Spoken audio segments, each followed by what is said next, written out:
Hello and welcome to episode 383 of the Crate and Crowbar. It is the 13th of October, 2021. My name is Chris Thurston, and joining me tonight is Alex Wiltshire. Hello. Alex, I've made an extraordinary meal of my attempts to open this podcast. I really hope that listeners won't ever know, because Graham will have done me a huge favor with the edit. But every single number I just said, whether it was part of a date or entirely irrelevant, was at some point subbed in for the actual episode number. I don't know what's going on. It's a shaky start.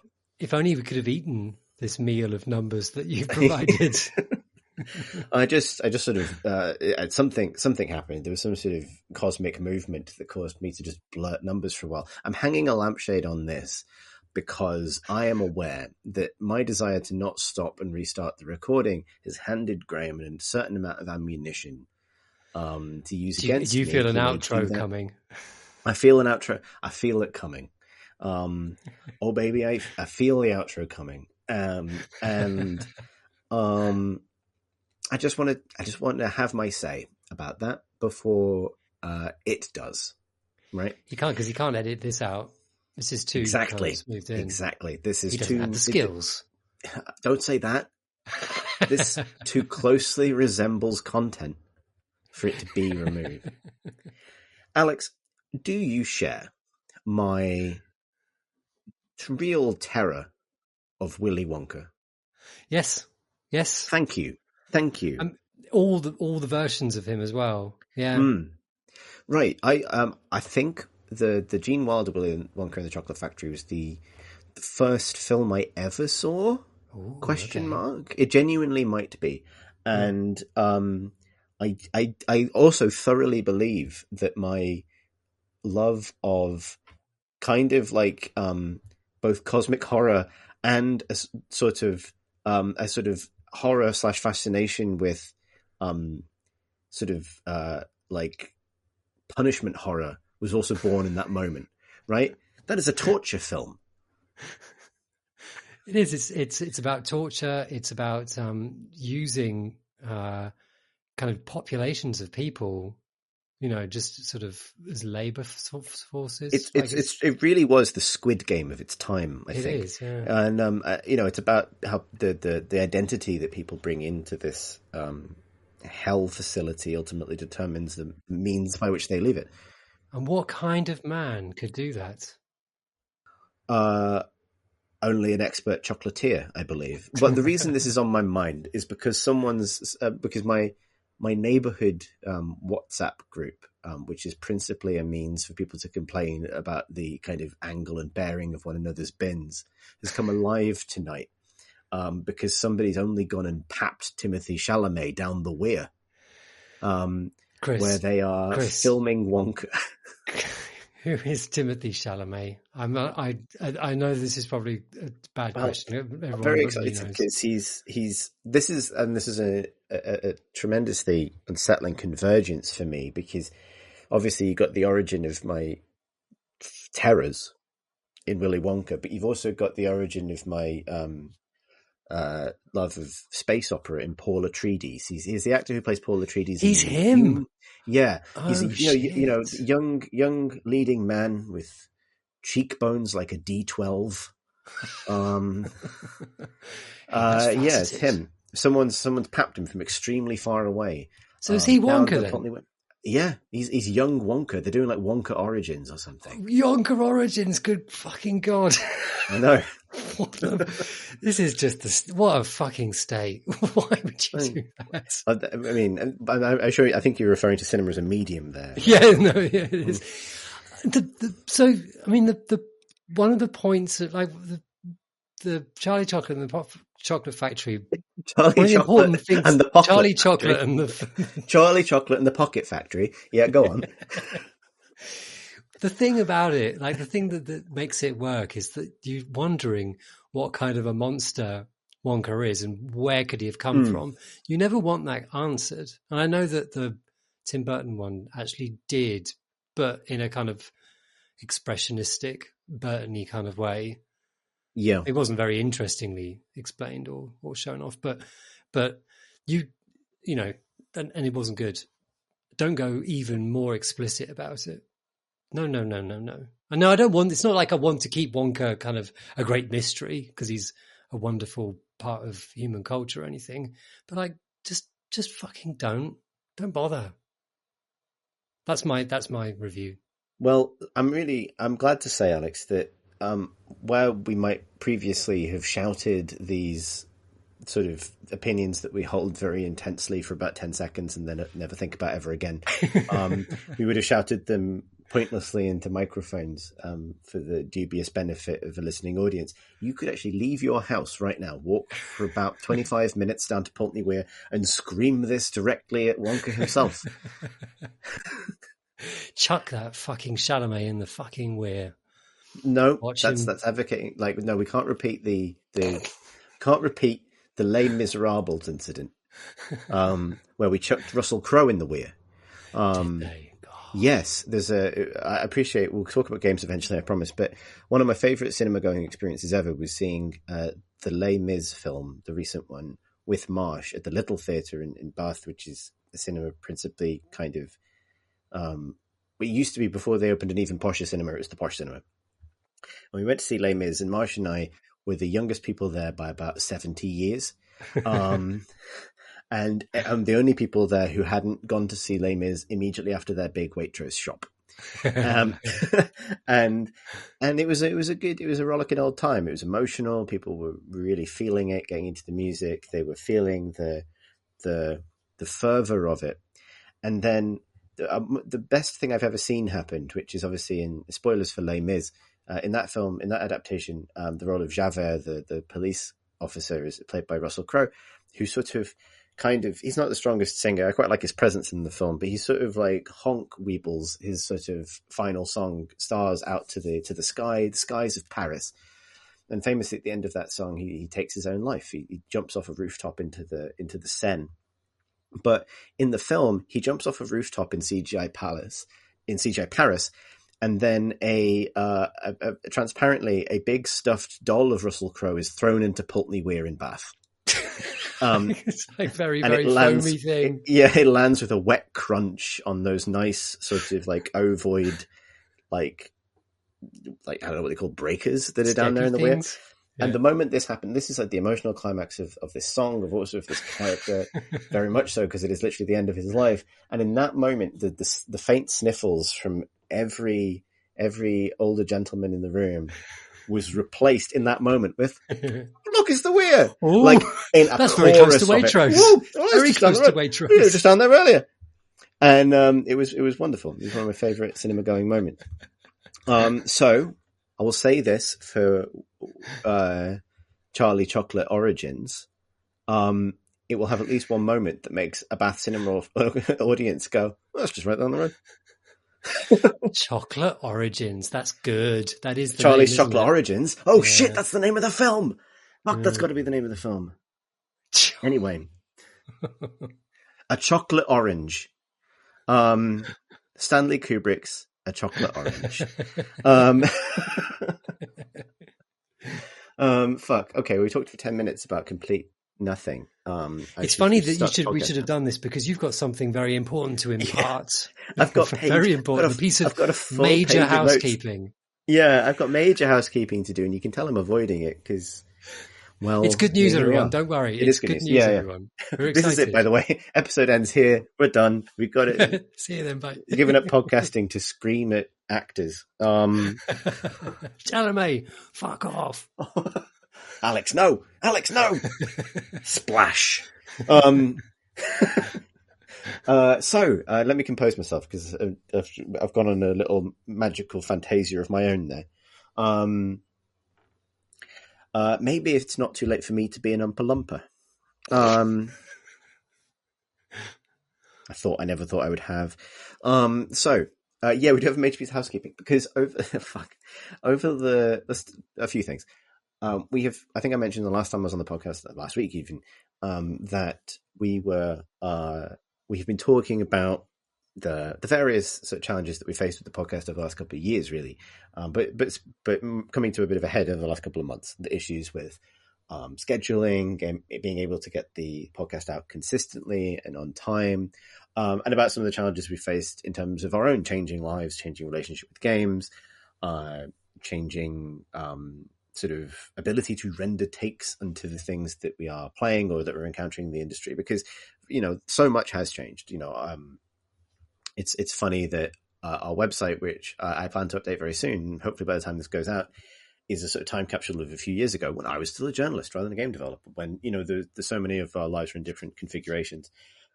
So we've needed to have a pretty, for a while now, a conversation about what's the Crate & Crowbar going to be going forward? What shape does it take now that COVID initially pushed us to remote recording? But that in turn has been this great boon in a way that has allowed us to retain, the services of Tom Francis and now Marsh, who's overseas, and all of the different sort of complicating factors in that. And the thing I'm happy to say is that we've had that conversation now, and we think we've figured it out. So I'll make sure that this information is available in several forms, apart from just on this episode. But I figured for our long-standing listeners, the intro to this podcast is going to be baffling to anyone for whom this is their first episode, I think. But for everybody else, this is how things are going to be, starting with this episode, actually. So there's several key beats here. Join me, if you will, as I take you on a little boat through the tunnel of housekeeping. Alex will provide the songs. Don't come with me, the tunnel. On a journey of pure Google Calendars. So, thing one, the main episodes of Crate & Crowbar, i.e. the games podcast that you are familiar with, will from now on be fortnightly.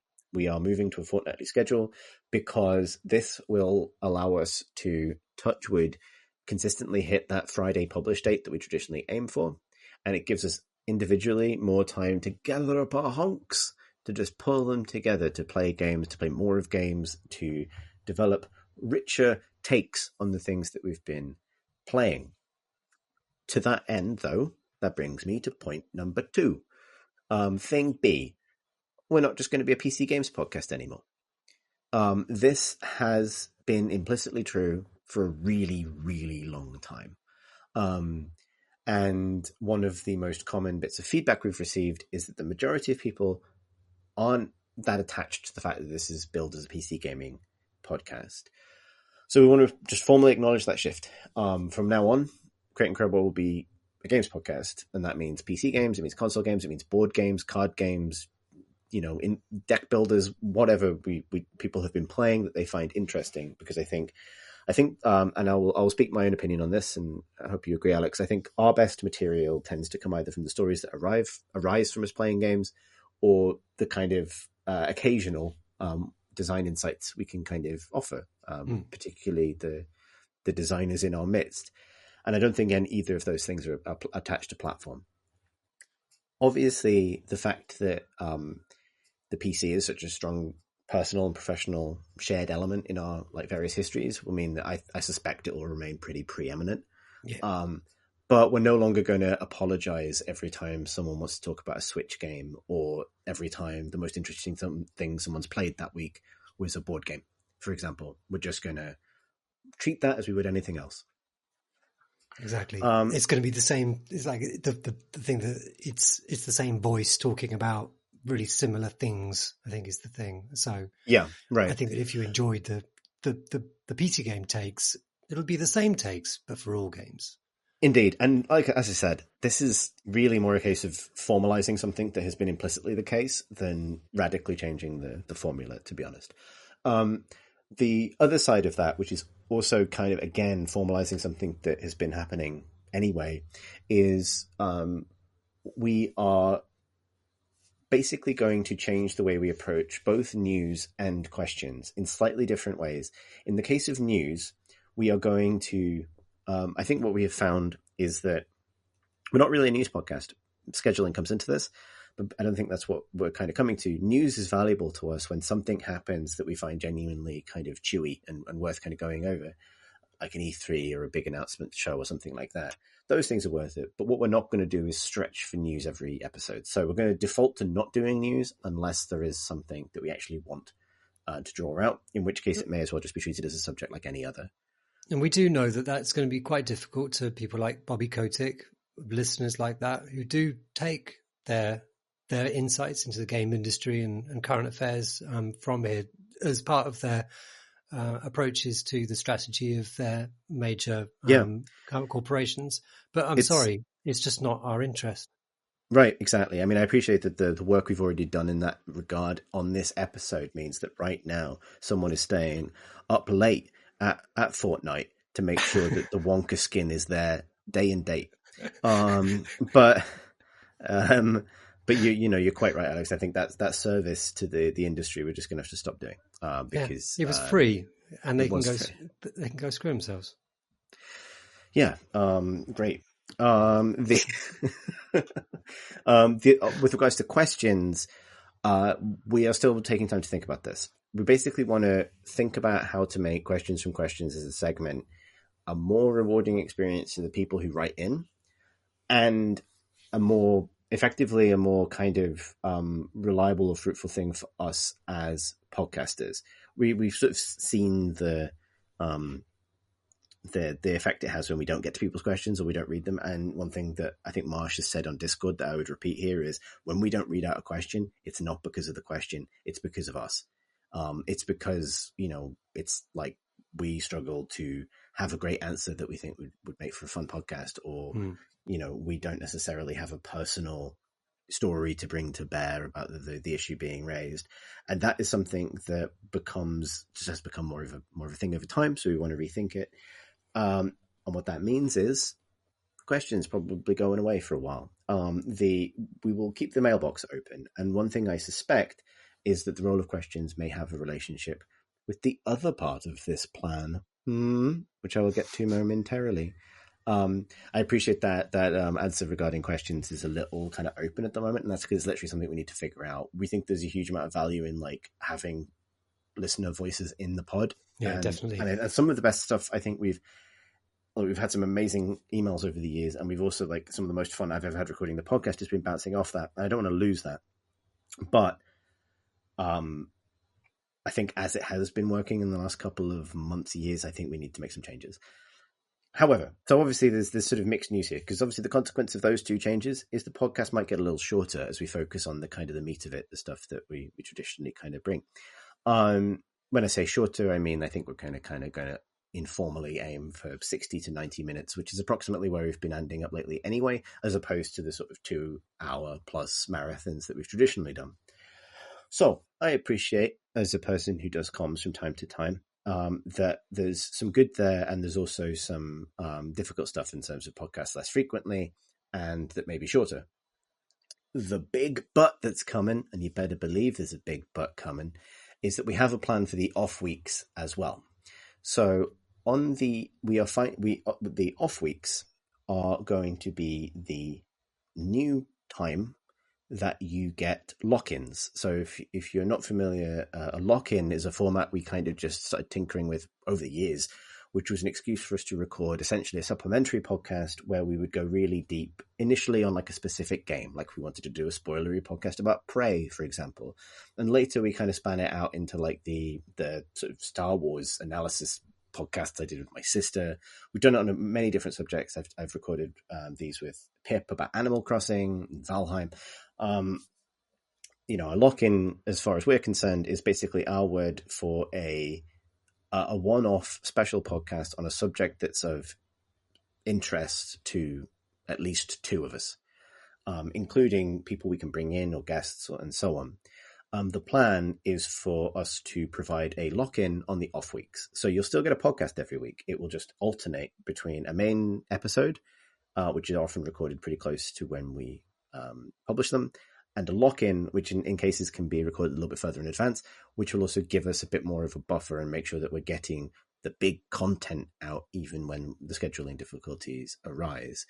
And this also lets us answer something that we have seen in requests and in feedback, which is for us to not just talk about games sometimes. So lock-ins could be about games. They could be about things or genres or something we wanted to dig into. They can also be about films. Last week's hour-long sort of sub-pod about The Green Knight is a great example of what that might look like in the future. They could be about TV shows. They could be about smells. They could be about weirs. There's so many things they could be about. Those are all of them. It's mostly weirs. Yeah. And the goal there is to try and kind of keep things fresh for ourselves and make sure that there's interesting things coming through the feed. This will all be part of the same feed because part of this broader effort is going to be to kind of consolidate our gains rather than, operate a little mini network as we kind of gestured at in the past. This will be one podcast that will make no sense. And that is somewhat by design. So there's an elephant in the room here. Is like, what does this mean for Patreon? Because at the moment, Patreon charges our individual patrons whenever we produce an episode. And something that we're aware of is that the lock-ins by nature are going to be fairly... Not every lock-in is going to be for everybody for various reasons. If you might not want to listen to our lock-in on The Green Knight, which we're not doing because that was part of the last episode, but by way of example, because you haven't seen it yet, or you just don't care, or any of these other reasons. They definitely are bonus material in some senses. So for the time being, we will only be charging for the main series episodes. So for the things called episode, basically. This will reduce our kind of like take from Patreon overall. It means people individually are paying less. This is not necessarily an issue because we are also taking less at the moment by virtue of having scheduling issues. So, but with that in mind, it will be something that we think about, we revisit, might investigate other ways of supporting the podcast if Patreon is no longer the best fit given this new plan. That's all for the future. At the moment, not necessarily concerned about making less. It would rather be fixing the problem, basically, and building something a bit more sustainable and consistent out of it. And so given everything that's happened over the last couple of years and all the different changes in our lives, this is effectively a little reboot with a view to making Crate and Crowbar generally more consistent and more tightly focused on the things that people actually hopefully want from us. Yeah. And I think it's like, it'll still have very much the same flavor as well. Like it's still the same people talking the stuff about the things, it's not kind of changing formats particularly, it's not kind of, there may be some different voices coming in some sort of, but I don't think we can really confirm or talk about that. No, we shouldn't really get into that just yet because also I think I don't want to just spend half this podcast on Willy Wonka and housekeeping, but my view is that we need to make sure the format works for the core cast before we can expand that formula out for new voices. In the past, we've talked about guests as a bit of like a kind of, as the sort of X factor that would help solve some of these problems. I don't think that's quite right. I think we need to make sure that we as a group are kind of getting back in the saddle because it's changed a lot, right? We're no longer showing up at my house on Tuesday night to drink rum and honk. It's all very different. And so, trying to adapt to that in a way that makes sure we get to, I know this is a frightening thing, that 10-year anniversary, which is not that far away. That's horrifying. How do you feel about that? It is absolutely horrifying. There you go. There's a little twist of the knife at the end of this, very long section. To sum up, main episodes every 2 weeks, lock-ins on the off weeks. We will talk about games of all kinds. Lock-ins can cover any subject. Patreon backers will only be charged for main episodes. News when we want to do it, but not by default. Questions, kind of the same, with a view to dig much deeper into that subject and find a new destination and a new kind of focus for them, which may also be related to the lock-ins. With that in mind, appreciate people will have thoughts and feelings about all of this. Because I have literally forgotten what our other email addresses are, if you do have thoughts about this, if you love it, if you hate it, whatever, you can obviously talk to us on Discord, but you can also email us at questions@crateandcrowbar.com, which I guess we can subtly retheme from questions for the podcast to questions about the podcast, or just questioning noises about the decisions that underlie the podcast. with all that said, I am very conscious that we've been talking for like 25 minutes already, and we haven't even had a little sniff of computer game.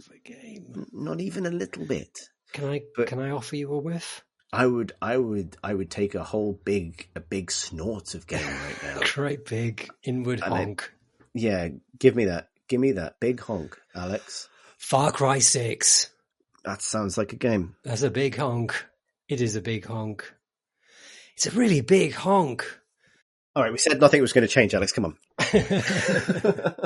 I don't know quite why I'm playing it. It's the same. It's all the things. Like I think almost apart from the individual kind of nouns that we've talked about with Far Cry 5, for example, I think you can apply pretty much all of them to Far Cry 6. What are those nouns and verbs? Those nouns are, it's really big. It's a bit uneven politically and kind of generally in tone and stuff. Yeah. It's really fun. I love the guns. Oh. What a beautiful world. All those things, they all hold completely true for Far Cry 6, as they did with Far Cry 5, and basically throughout the series, more or less.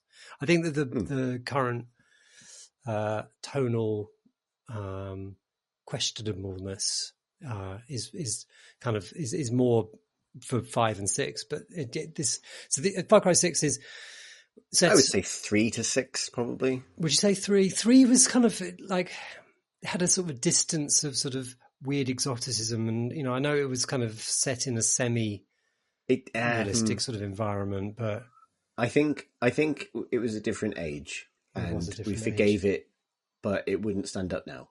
Yeah, the same questions would be leveled at it now. Put it that way. Yeah, probably. And then 4 was the one that was set in sort of like a Tibet or Nepal, maybe, and that definitely had its own things. So yeah. Tell me about Far Cry 6. Tell me about how you found it. How much have you played? So I played about sort of 6 or 7 hours. I can't remember what the percentages, but by the map, I have filled out a tiny, tiny, tiny portion of the map, and you can even see where you've actually explored because it's completely grayed out until you've even ventured into areas. Quite apart from filling out the icons. It is a really, really big world, and I'm pretty sure it's quite a lot larger than Far Cry 5's Montana. Far Cry 6 is set on Cuba-y, Cubist, cubic. It's like Cuba. It's an island. It's called Yara. Is that right? Yara. Yeah, it's Yara. Yeah. There was a revolution in the 60s, and now this is a plot point that I should probably be aware of, but I'm pretty sure the current president is the son of the revolutionary president. And he's gone bad. He's Gus out of Breaking Bad. And doing Gus out of Breaking Bad. And he's got a son as well. And his son is very young and doesn't seem to really want to do all the being bad thing, but his dad's desperate to make him do the bad thing. So that's the political situation. You tried to flee the island after a particularly bad crackdown on people who did not conform to the regime, but you got stuck there, and now you've landed up with all the revolutionaries, who are blue. All their stuff is blue. It's very nicely color coded, and all the stuff that is the bad regime is white and red. So that's convenient. So when you're looking around, blue is good. And that is basically the setup. And, I probably didn't need to say almost all of that because when you hear it's about Cuba, you can pretty much fill in all the bits, really. Maybe and,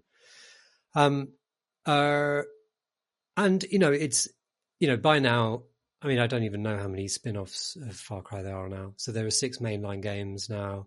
And there's been like Blood Dragon and 5? Primal. And, Primal. The last one, the kind of slightly in the future one. I don't know. So they're really good at making these games, and the performances are really well done. Like they are really good at doing snappy dialogue to kind of, as you're getting a quest, it's all well done. Like the characters are pretty good. There's a one particular character called Philly, who's in the kind of the mainland area that I'm currently exploring. The island of Yara is split into districts, and I'm starting on the western side. Each of these districts is headed by a bad dude who works in some measure for the bad regime, doing torturing and drug things and all that sort of thing.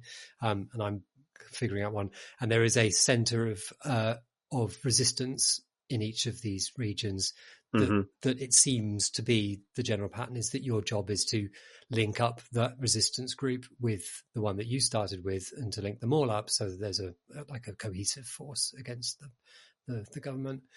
And we've met this guy called Philly, who is like, he's just a good character. Like he's an inventor type, and his dialogue and performance are just, he's crazy, but extremely, a very good inventor. And so I just went through a mission where I had to steal a truck, which I'm sure I'll be doing lots more of in the many hundreds of missions to come. But and on the truck, he won't tell you what you're stealing that's in the back of the truck. But when you get to it, it's a load of weapons crates. And so he opens the crates and they're full of guns. And you think, oh, well, wow, brilliant, sold him some guns. And he's going, no. And he starts kind of getting the packing foam and kind of letting it fall through his fingers as if it was sort of doubloons. And it turns out that he's after that because apparently this packing stuff burns like nobody's business, and is really hard to get hold of. And the next mission is going to show me the inventive way that he's going to use it. Like that was a nice twist. That was a good twist. That served a fun character who's kind of been extremely sort of. First time you met him, he made me accidentally kind of rig myself up to a bomb because he didn't trust me. And he's good. The others are, a little bit more cookie cutter maybe. But ultimately, at the back of your mind through your going, doing all this, meeting these colorful characters and things, the thematic sort of disjoint is there as a constant buzz in the background. The fact that this is recognizably a real place where real things happen. And Far Cry it's got a weird relationship with wanting to stick your nose in. It wants you to kind of see the horrors that you're meant to be fighting against, partly obviously to motivate you, to make you have something to fight against. But I think it also loves the sense of realism that it gives. I think it wants to kind of go, hey, like the world is bad. And like, we're a game that kind of where you're the goodie, or are you, but you're the goodie. And like, yeah, they're bad people. And here's a bit of torturing.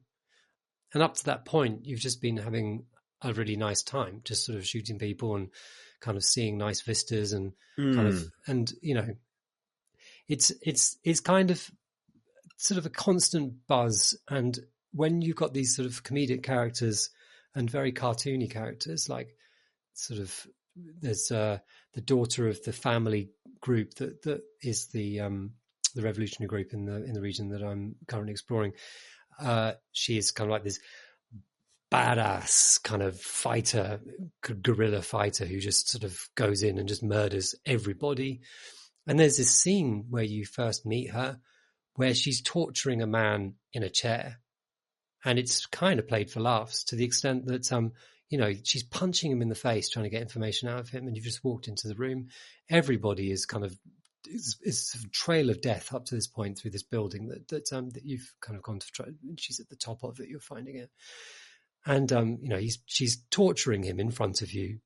And at the end, like she says, I'm not going to kill you because I want you to tell your boss that I'm coming and you got to do this and you got to do that to show that we mean business and we want them to be fed. Like it gives him a whole list of things. And then the character says, I feel like I should write this all down. His blood pours down his face. And it's like, no, I don't want to see torture in this context. In this game, but it does feel very like we've done this before, right? Yeah, I mean, it's not just like, I mean, every Ubisoft like open world, maybe I was about to say Ubisoft open world regime change game. There's a whole from genre. Assassin's Creed to Far Cry to Ghost Recon, like, has that scene in it, right? The kind of like, it's torture, but you know, they're just Fun roughhousing. Like, this guy's spitting out his teeth, but he's also spitting out some little one-liners. But it's also very GTA, very Rockstar, right? Like, and I'm sure we've talked about this in another context, but I think something you said then, kind of like, I do wonder, like, what is the quality that is being sought? You said realism, and I don't disagree with that. I think the other side is a certain kind of like cinematic weight. Yeah. But it's an interesting one because, like, I also am a bit tired of that, because it certainly isn't realistic. What it certainly is like a trope of a very particular genre of like military thriller, I guess. Yeah, it sort of comes 24, that kind of style, sort of where you can punch people many, many times before they sort of really do start throwing up blood. You know? Yeah. And there's this broader sort of, I guess, ends justify the means thing that maybe threads through into the gameplay. But I mean, but also he wants you to question it.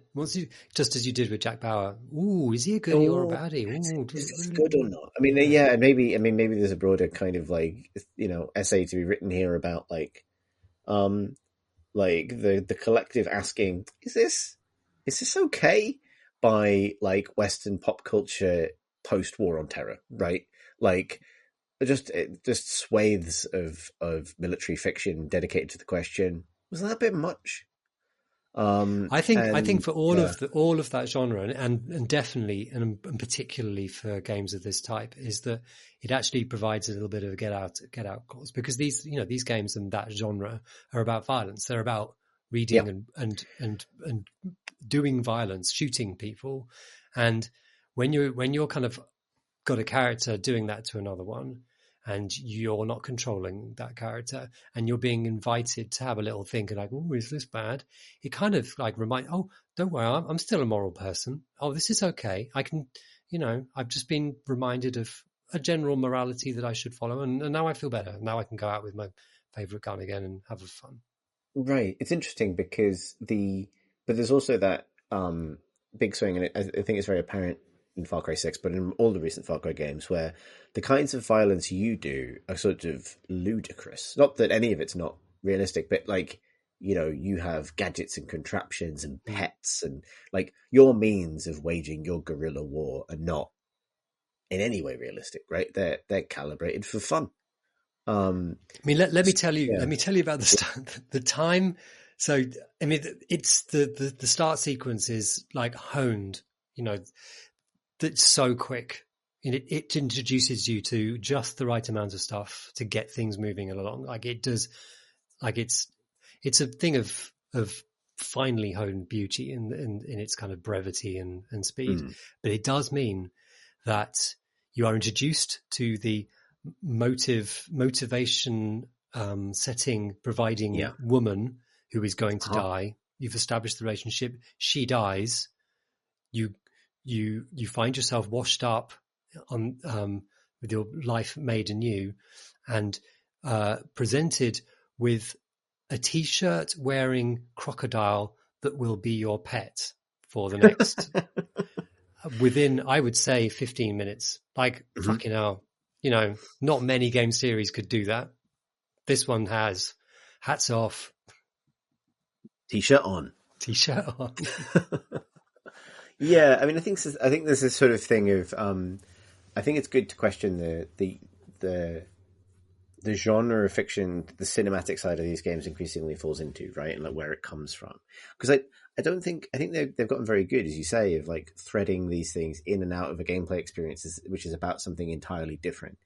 And it'd be I think maybe the way to dig into that is to sort of imagine the situation reversed, where you're playing a very serious, I don't know, SWAT or Rainbow Six style realistic military action game, and then you watch a cutscene where someone chases the people you've just been stalking through buildings with a crocodile that's wearing a T-shirt.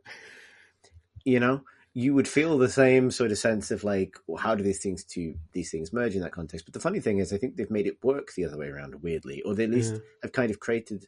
And I don't just mean they as in the Far Cry team. I think this sort of brand of whatever you would call it, like larger than life, military spy thriller sort of thing, has sort of normalized a very strange little genre within itself, which I find sort of fascinating. Yeah. And I think it's interesting that the conversation about the parts of this that are objectionable is rightly, I think, hyper focused on the successes and failures of it as reputation of a particular place, a particular history, a particular culture, rather than the tropes that are brought to bear that seem to be identical regardless of the setting.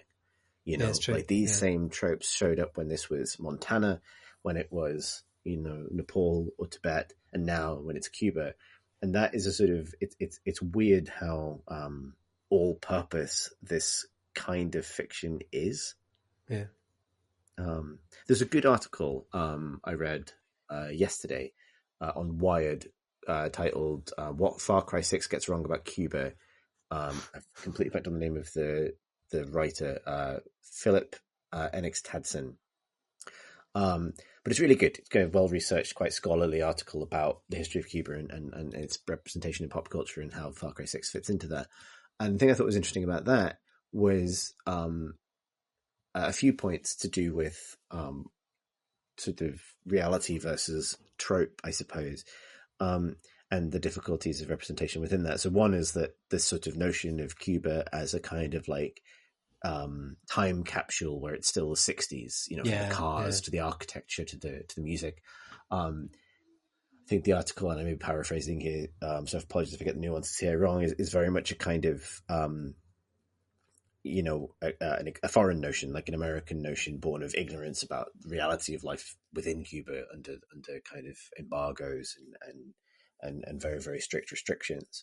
And then similarly, the concept of, and I'm going to butcher some Spanish pronunciation here, resolver, which is the sort of, I guess, like the philosophy of making do with what you have, like the thing you were referring to when you're talking about making use of the packing peanuts, to make something, like the fixing something with what you've got because that's all you're getting, which I believe is presented in the game as like the kind of as a kind of highly proactive and positive resourcefulness that underpins its like crafting. It's the name of a category of item and tool that you use, and a whole category of currency you use to buy those things.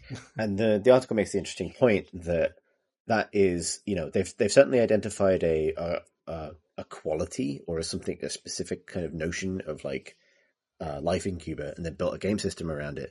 But what they've elided is that system, that culture has its origins in like profound deprivation. It's not kind of it's not A-team MacGyverism, right? That's just born of pluck. It's a kind of a necessity born of just geopolitical movements that ultimately force people to have to live a certain way. Yeah. And you could say that like, but there's something in that translation from that complexity and that level of kind of, human depth to here's your upgrade tree, which is sort of both attentive and deeply inattentive to the actual culture being addressed, right?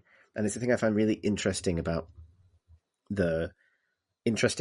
concerning whatever about the processes and something like this coming together. The article also makes the point that as I understand it, there were no Cuban writers on the game, for example.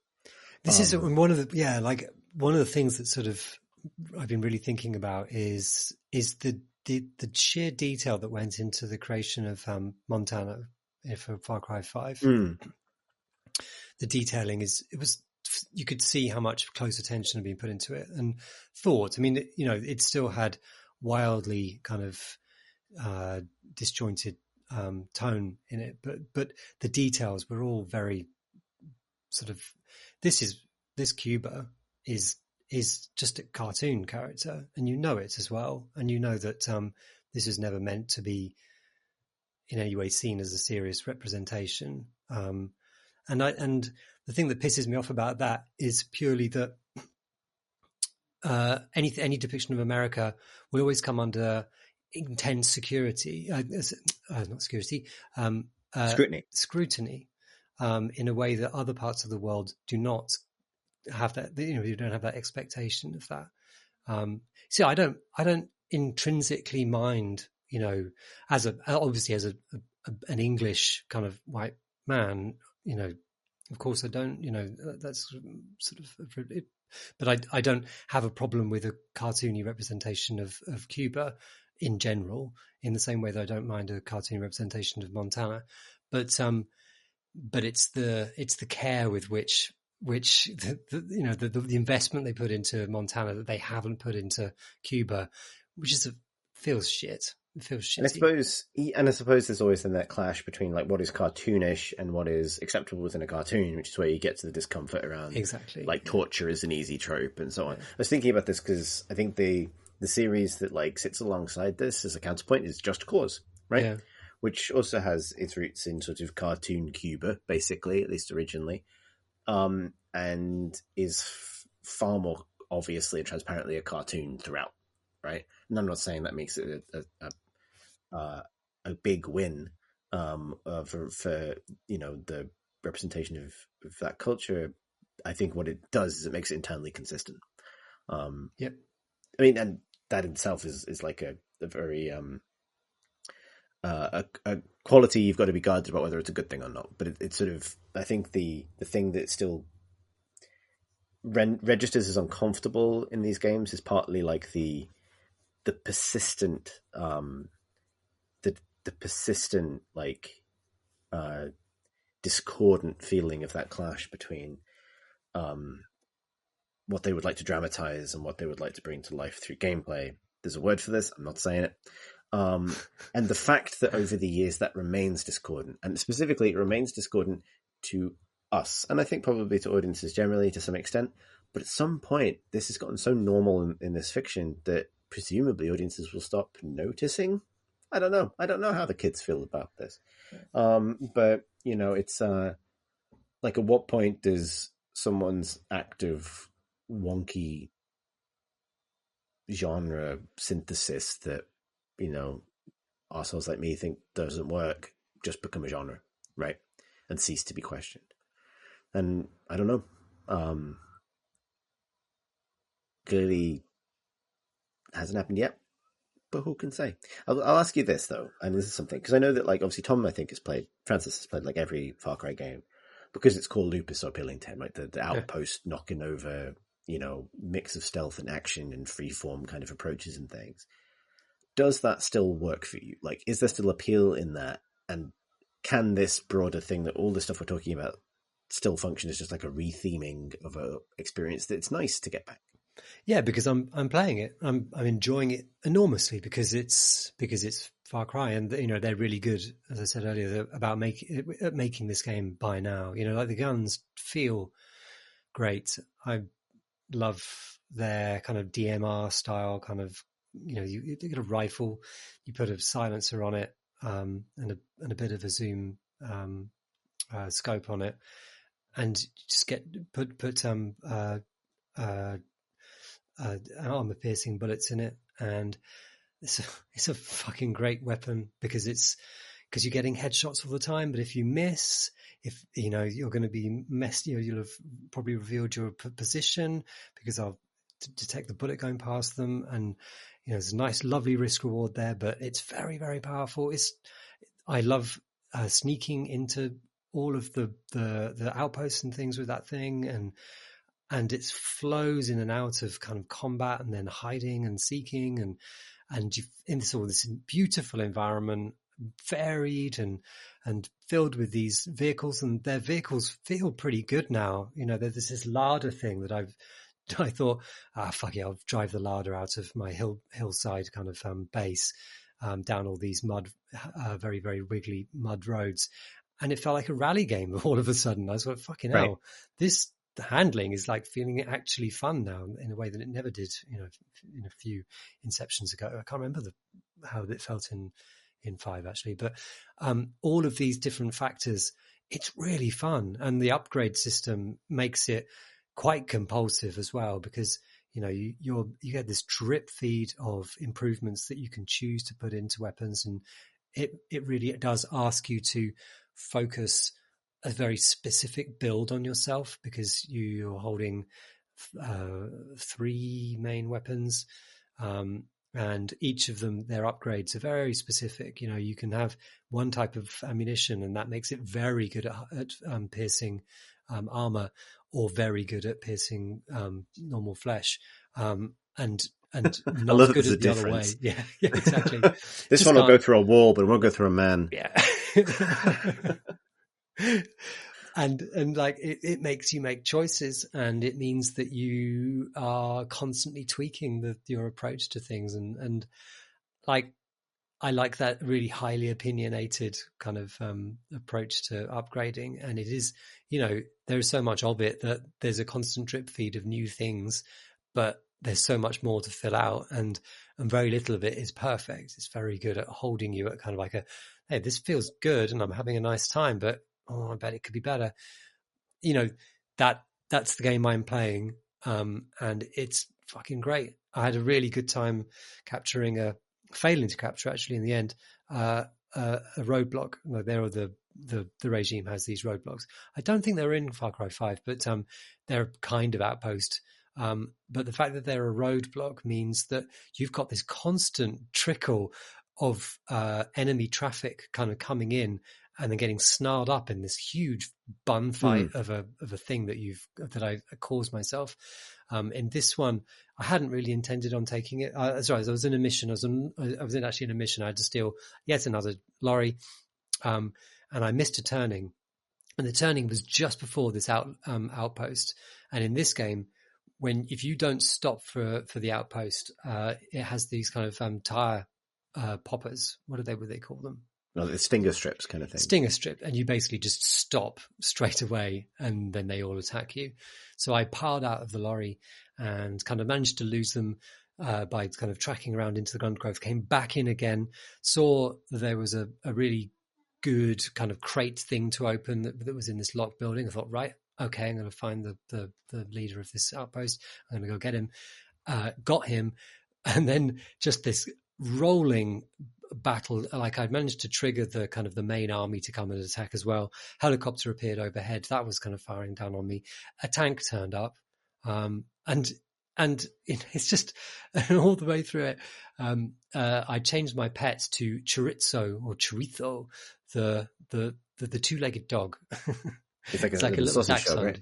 Yeah, it's a sausage dog. You've seen this thing, and its back legs is presumably paralyzed, and it's got a little kind of trolley that goes around on with little tools in it, because it's Philly's dog, and this dog is fundamentally only there to sort of distract the guards who kind of tussle with it, like wrestle, but it's constantly, or like must. They kind of like shoot at it from point blank range, or it's biting their feet, and it's kind of like, and they're sort of shaking their feet.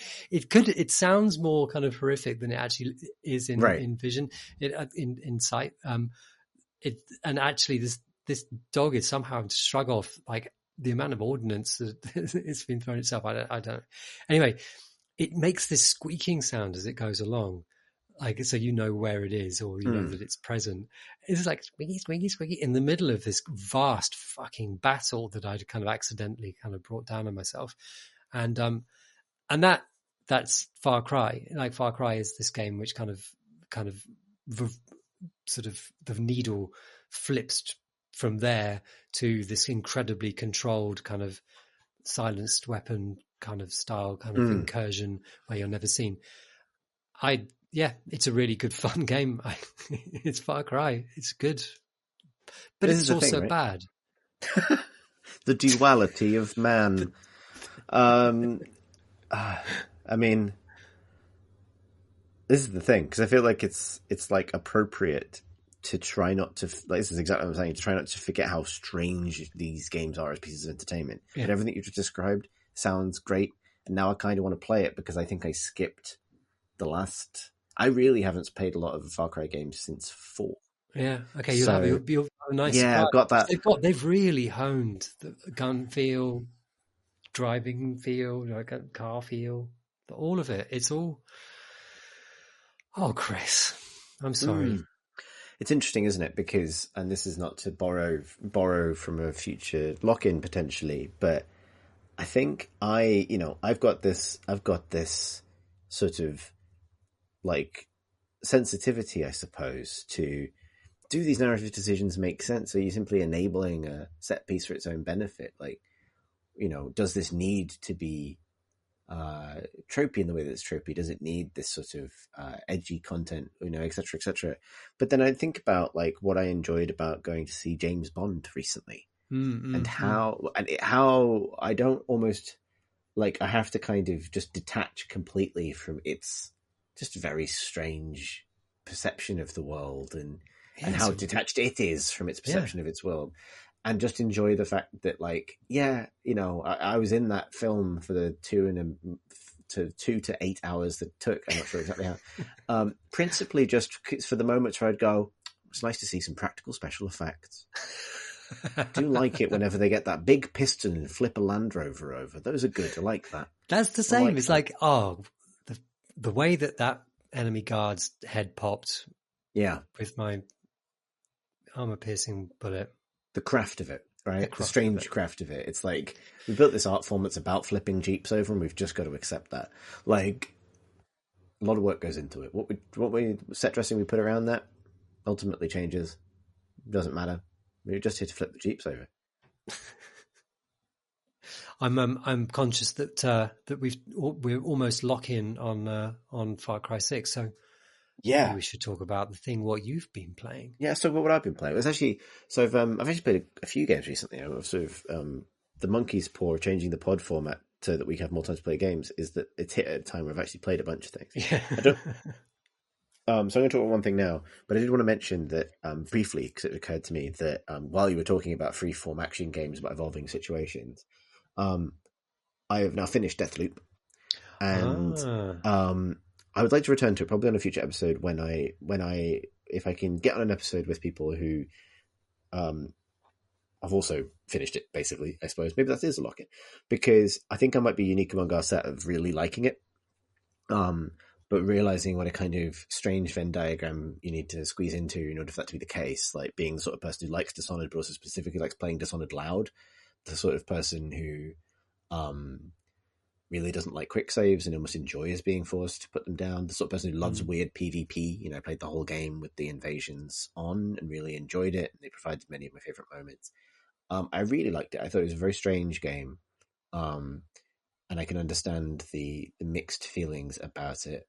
Some of which I think are just entirely justified. Like I think even despite really liking it, I suspect for me it's an 8, not a 10. But yeah, I did want to kind of mark like that's been like sort of like an interesting journey to undertake recently, and even actually as part of that is being kind of grateful to have this game that is so kind of compact and linear to the extent that it's linear as a kind of very satisfying thing to pick away at. But as I was preparing my thoughts on Deathloop, another game dropped into my life that has now occupied a good many hours and a big chunk of the last week.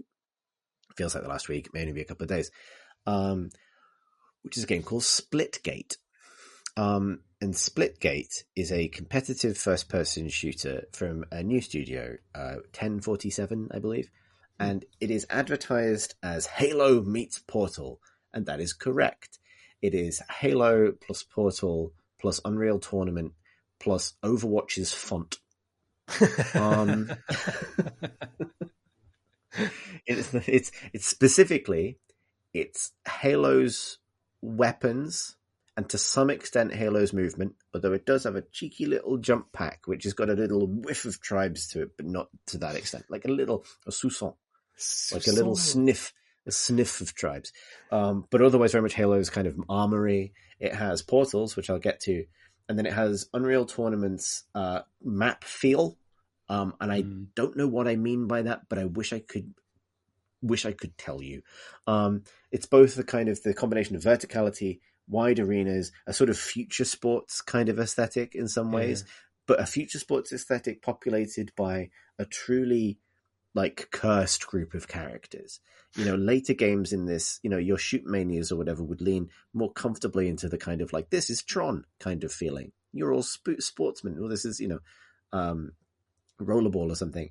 But there was a moment in time, Halo even occupied that more comfortably because its sort of future sports kind of vibes were all about just painting everyone blue or red and getting at it, which this game also does to an extent. But then in the middle, you had Unreal with its vertical maps, its strange setting that didn't really make any sense. And it's, because even Quake Arena had sort of like, well, this is medieval land, this is space land, this is the rest of the Crystal Maze.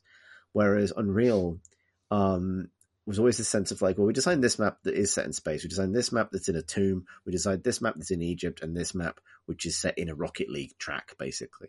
And then populating this arena is just some dudes we made.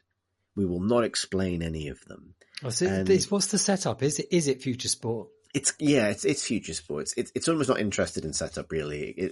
But its presentation's very much future sports, and it's got the big announcer, and so on the surface of it, it's also completely free. I will say that as well. It has battle pass and some cosmetics and things. We'll talk about the cosmetics, but otherwise it's completely free. And because it's a quite like that classic feeling of arena shooter, there's nothing to unlock. There's no abilities. There's no leveling. You don't have to unlock the weapons. You have every tool in your arsenal from the get-go, which is a thing. And one thing I want to say at the top of this is I love this game. I think it's genuinely amazing, despite some ropey first impressions. Yeah.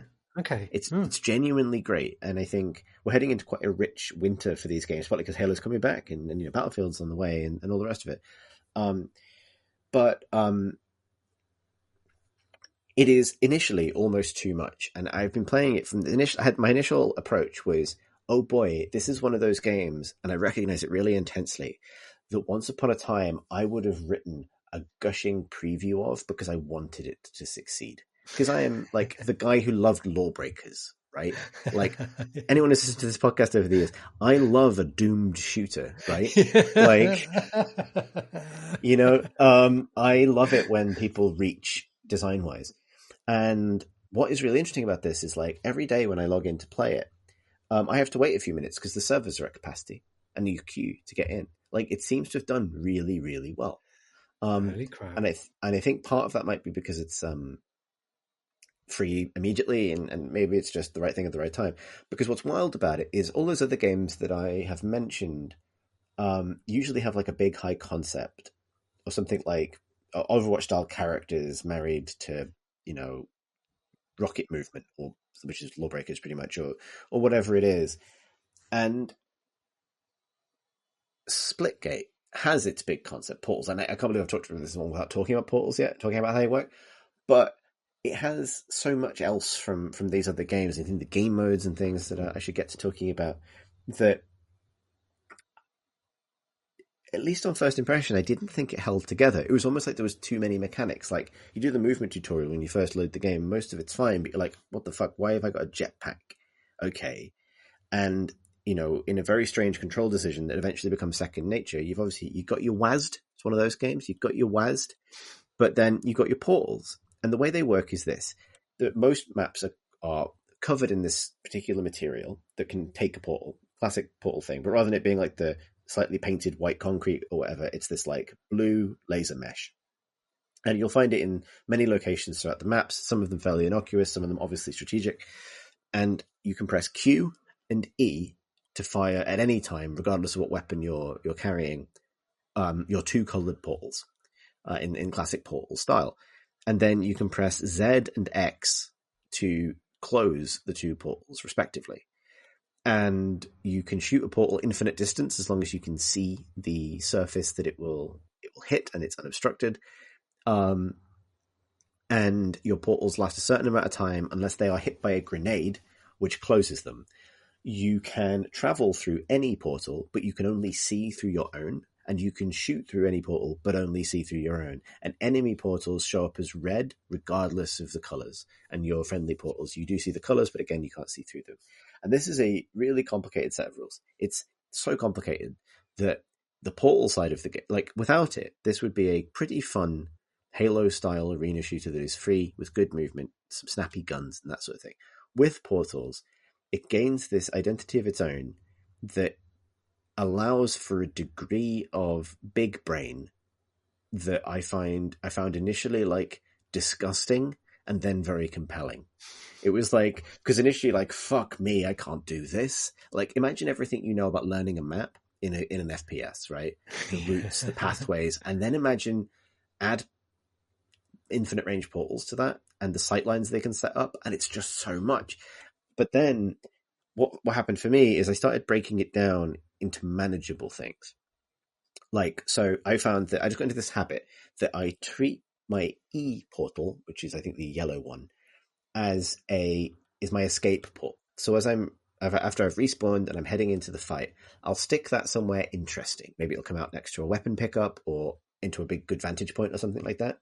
And then as I'm running around, I will get into a fight. I'll hopefully kill someone. If I'm low on health and I know there's another enemy nearby, I'll throw out the other portal, teleport back to where run through that portal back to where I was, and then quickly close the other one behind me, so that I can it's just my escape, right? It's like I've given myself a way out to reset certain encounters or to kind of get around. And you get used to that utility and that flow, and it becomes part of your kind of just way of thinking about how you get around the map.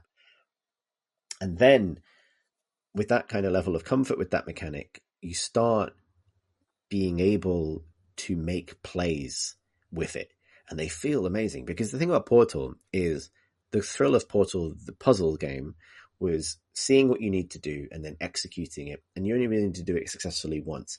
And like obviously there were the boss fights and things that played with that, and that's about as close as Splitgate gets. Splitgate doesn't require you to be very good at the portals in order to win, but it sets up these moments that you genuinely couldn't have in other games. And I'll give you like an example. There's a mode. There are many modes. There's and they're really like old school stuff, like shotguns and snipers only, or like headshots or instant kills, team deathmatch with no radar, like all this Halo stuff, deeply Halo stuff. But one of them is Team Oddball, which is basically a ball spawns in the middle of the map, and it's like this big disco ball, and you are scoring points for as long as you're holding the disco ball. It's a bit like One Flag CTF in that regard. You drop the ball if you die, and the person who's carrying the ball can only carry the ball. They can bonk people on the head with the ball, and it is an insta kill. But otherwise, it's a question of like, these are obviously these big labyrinthine vertical Unreal Tournament maps. Is like protecting that person for as long as possible, and then when the other team gets it, finding ways to ambush and track down the person who has the ball. And having the ball and using portals to escape the enemy team is just amazing fun when it works. Like having moments where like there's a trick you can do, which I really like, which is if you're being chased, you can run, shoot a portal at a wall, but run past it. Then turn a corner, shoot another portal, and run through that one. And what that means is you're now behind whoever's chasing you, because you'll just come up behind them. And coming up behind them, ball in hand, and like bonking them on the back of the head, just like feels amazing. Or like the trick of running through one of your own portals and then quickly closing it, which causes the person who's chasing you to smack into your now closed portal so that you can get behind them and bonk them on the back of the head. That feels amazing. I had an incredible moment where I was racing. I placed my escape portal back at the beginning of the map. Me and a teammate were racing for the ball. We got to it, but for whatever reason, my teammate just sort of like stood there, like on this big platform, and with the enemy team closing in. And I knew in that moment, like, we're going to lose it to them here. We're completely outnumbered. So I just made an executive decision and shot my other portal at his feet and sent him falling through my escape portal, just to force him into a different part of the map for a moment. And it worked. And it was like, at that point, the enemy just like, where the fuck did he go? And it was like, it's so cool. And like, feels How does it like, feel to be on the other side of that though? Because like, sort of, is it disorientating or frustrating or both or I think it's a game where you respawn fast and where you get a lot of kills and die a fair amount in every level, in every game. And so an individual death doesn't feel too bad. And I think when you genuinely get gazumped, there's like a kill cam when you die. When you genuinely get gazumped by someone's great play with a portal, it actually feels better than it does in a typical FPS to just get, sort of 360 no-scoped by a player, right? Like you've died. When you see it from their perspective, you're like, oh, you fucking got me there, and I see how you did it. Or like, oh, you were using, because you can shoot through the portals, so you can use a portal to set yourself up a sniper lane in an impossible place, for example. And then there are the moments where you kind of turn the tables and you shoot through an enemy portal that they're sniping through and killed. And even though you can't see them, and like it just genuinely feels cool. I think the portal stuff never feels like that was bullshit, because partly I think, and this is maybe like a bit counterintuitive, because the possibility space is so huge. It's constantly throwing out inventive twists on what's possible, rather than, oh, you used this strat that I see every game that I'm tired of losing to, right? Like, there was a game I had where it was Oddball, and it was very, very close. And it's a map that's very, very vertical, and it has this platform right at the bottom of the map. It's like floating, the whole arena is floating in the sky, and then there's like this platform at the bottom, which there is no way out of it if you're down there, except that the floor is a portalable surface. And if you look up, there's like miles above you, there's a little gap in a platform above where you can shoot a portal through to the ceiling of a room far above you. So there is a way out. You just shoot a portal directly up, and then you jump through the floor.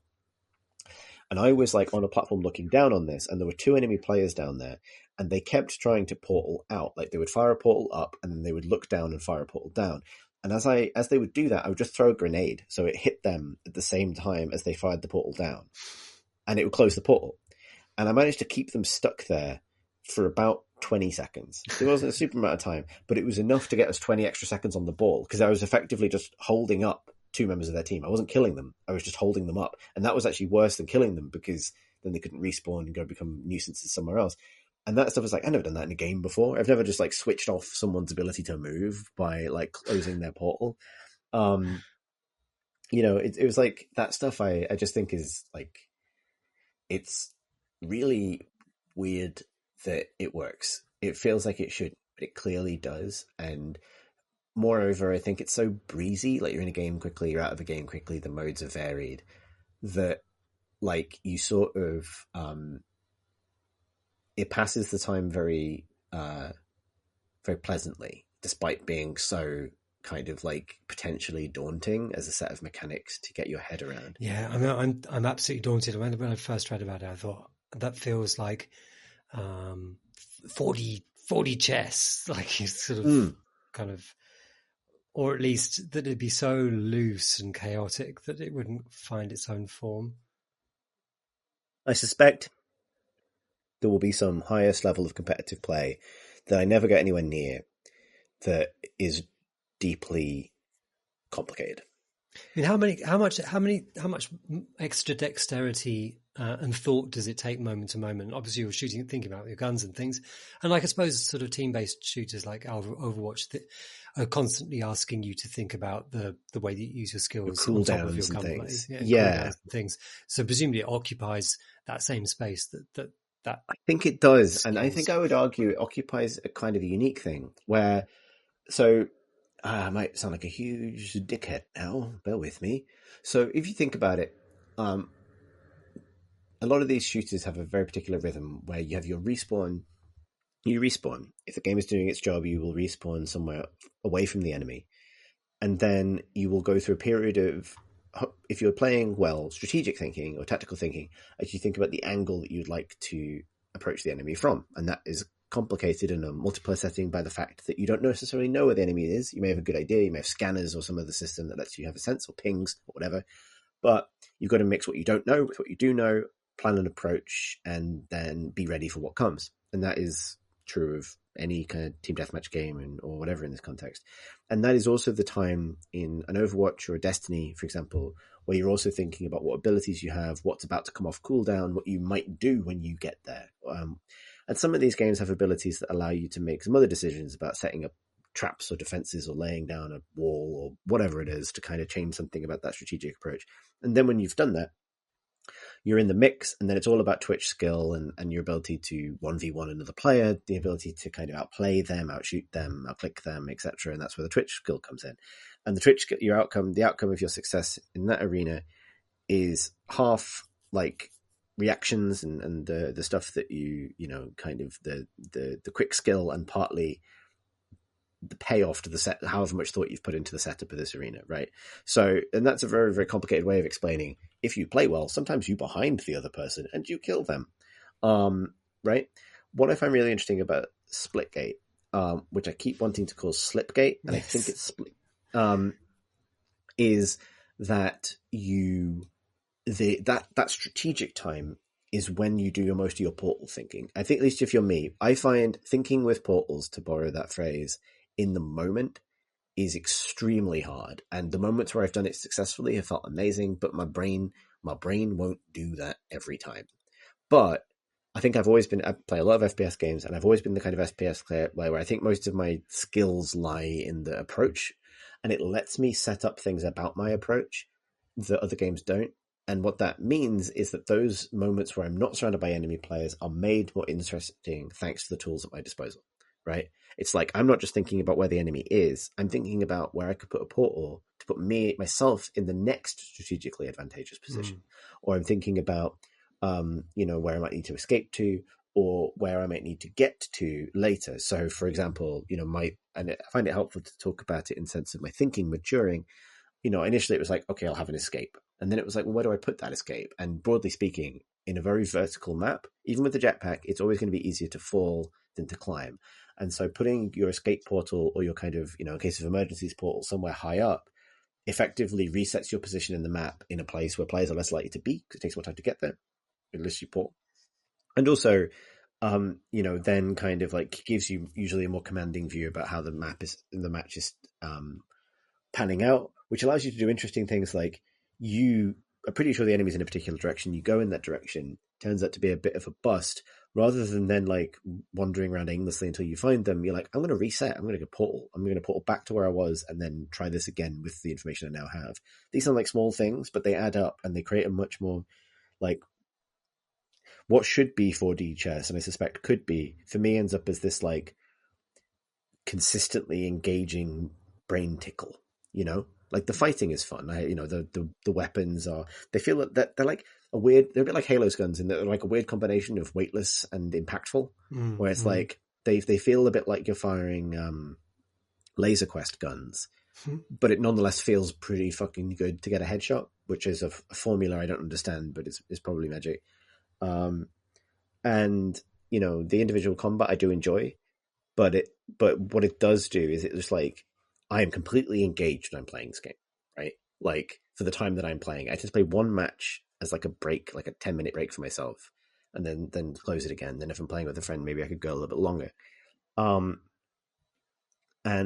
for that time, I'm like contentedly and consistently, completely engaged. And because it lacks all of the MOBA trappings that have crept into first-person shooters over the years, I feel like the amount of things that happen to me that feel like bullshit I couldn't do anything about are very small. And that is sort of like catnip to me. That is the thing that keeps me kind of committed or interested in a competitive game, I think.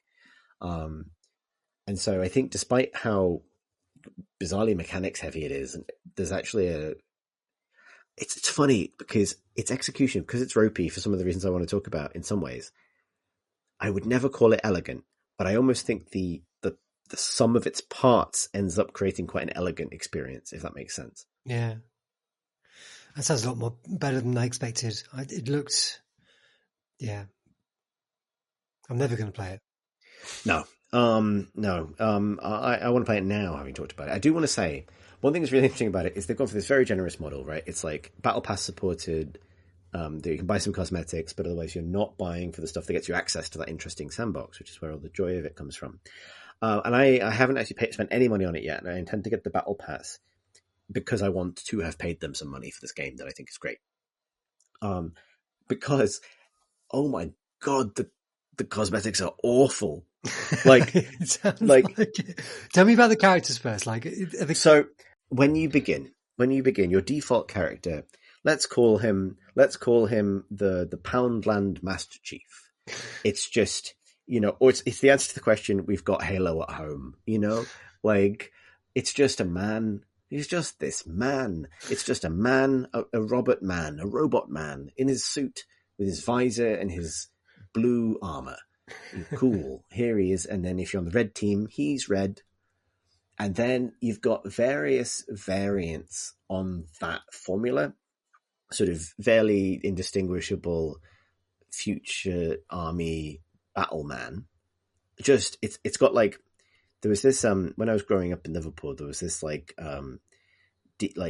like homewares shop, like a mixture of garden supplies and tools and bits and bobs. My dad used to go there all the time, and they had like one toy shelf that or toy wall, like short wall, that exclusively had deeply knockoff action figures.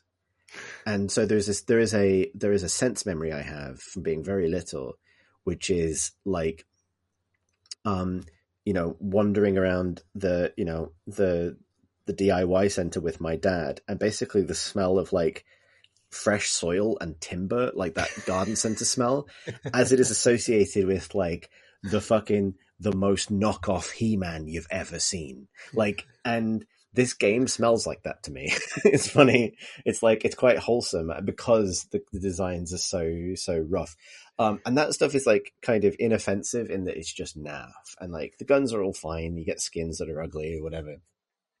But then it has like these special characters, and they range from like, that's just like kind of a bit of a, like, that's just a wonky Necron. That's just a wonky Necron to, in that kind of Unreal Tournament mode of like skeleton demon, to like, oh, it's a man made of coral. And then it has this series of characters who are the most cursed. It's just the most cursed shit. There's a one of the like the expensive characters you can buy from the shop is called Babu, and is some kind of horrifying terror doll. Like, she is like, there's three female characters as far as I can tell. There's like a kind of Shape of Water style mer woman. There's a chitinous beast, but with a great arse. Because it's 2005, and there is Babu, the Hell doll, who is like neon pink, rosy-cheeked, dead-eyed android who's not intended to be sexy because she looks like what is it like the rosy-cheeked like ragdoll? Is it Pollyanna? Oh, okay. What am I thinking of? I'm not sure, but I know that. Imagine like Todd McFarlane's Polly Pocket. It's fucking horrifying. It's just the worst thing I've ever seen. And like, I can't even really explain it, how bad it is. These don't even seem to be sort of fitting in kind of general there's no aesthetic. kind of categories. They're just sort of nearly, they're like, sort of adjacent to things that you recognize that people might want to play as. I unlocked, there's an incredibly funny and very stiff animation for unlocking its loot boxes. But through that system, I unlocked the skin I use, who is a kind of suit of futuristic Halo-style samurai armor, but with the coloring and the green, the kind of like pine green coloring, and the kind of neutral, pleasant stripes of like a novelty air freshener. Like, I look like they were going for samurai, but they ended up at like dangling in a taxi, like I look pine fresh. And then worst of all, there is this series of skins, because I was like on the loading screen, and like on the loading screen, it's like a bunch of, the art's quite nice actually, and there's like a bunch of these Cybermen leaping into battle, leaping through a portal. Is this your wonky Necron? No, and among them, a Catman. And I was like, and on the art, the Catman looks kind of cool, but like, why is there a Catman here? And then I was like, where is the Catman? The Catman isn't in the shop. There's actually a whole bunch of skins that you can't preview at all in the game. They just plonk out of the loot boxes. And Catman must be one of them, because I've seen him a few times in the game. And it's the most horrifying thing I have ever seen. It is like, it's somewhere between, I would describe him as the blender, like, imagine if you will, a libertarian gamer debate YouTuber called Gentleman Garfield commissions a Blender artist to make them a over-rendered CG avatar. Or imagine, have you seen the Adult Swim short Too Many Cooks? Yes. You know the cat, the Snarf? Yes. The cat from Too Many Cooks. Imagine if Snarf originated in Duke Nukem. I would love to play that as that character. And was I'm suddenly starting to see uncomfortably muscular and made of plastic. Yeah. But like wet I can plastic. see the logic now. It's horrifying. Like, I really like this game, and I think there's something about that ugliness that I also find kind of like comforting, because again, it's like, I mean, maybe like I'm trying to sell it for one of the idea that there's something really new here, and that it is a very new experience. And I think for me, it's existing in this strange hinterland between genuine novelty and deep nostalgia. But nostalgia in strange ways, right? Nostalgia for a series of shooters, all of which I've loved, but never seen kind of mashed together like this. But also nostalgia for a time when your choice of avatar or persona for Unreal Tournament was so deeply random that there was a sort of freedom in its undirectedness, right? Like, yeah, it's a miracle of strange decisions. I can see what you're fighting for. Yeah. But there's a point where you're being chased through your portal by fucking Gentleman Garfield, and it's horrifying. And that's when it feels like a strange dream. And then you wake in a cold sweat. That's when you trigger your escape portal. Except for they did too. Oh God. Oh no. Oh no. I know. Oh boy. So that's Splitgate. Yeah. It's good. I like it. And think because it's completely free. It's like a 12 gig download, I think. I genuinely would suggest it to anyone who likes competitive shooters. I think it's who knows if it will continue to occupy my time when there's a big shiny new Halo to play or Battlefield or whatever. And obviously I'm still very much into Destiny, but I like it very much, and I thank it for being it. And a big thank you to all the other games for being thanks, it. Games. Yeah, thanks for games. You're it. This is going to be a journey for you and me, Alex, because I believe that you and I have no idea how to end this podcast. I don't want to speak for both of us. Do you? We just say, I think that's all we have time for. That's all the games done it. We have time for. Yeah. We're going to practice what we preach and not do questions on this episode, but you absolutely can send us your emails, both on the feedback on the changes that we've announced, and do send us your thoughts and your stories and things, because we want to take what we're receiving and use it to figure out what is the best use of this material that we're being sent, if it isn't the back half of the podcast. So do email us questions in crateandcrowbar.com. You can also tweet us at crateandcrowbar. You can find our Discord via a link on our website, which is at crateandcrowbar.com.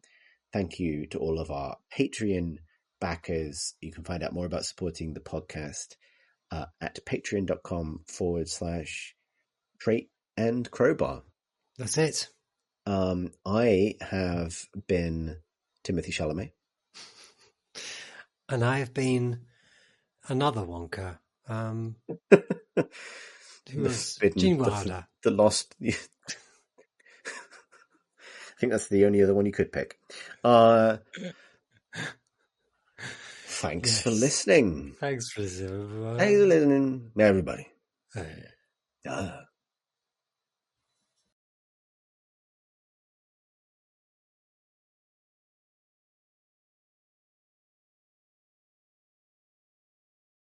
Hello and welcome to episode 13. Shit, that's the number of... Fuck me.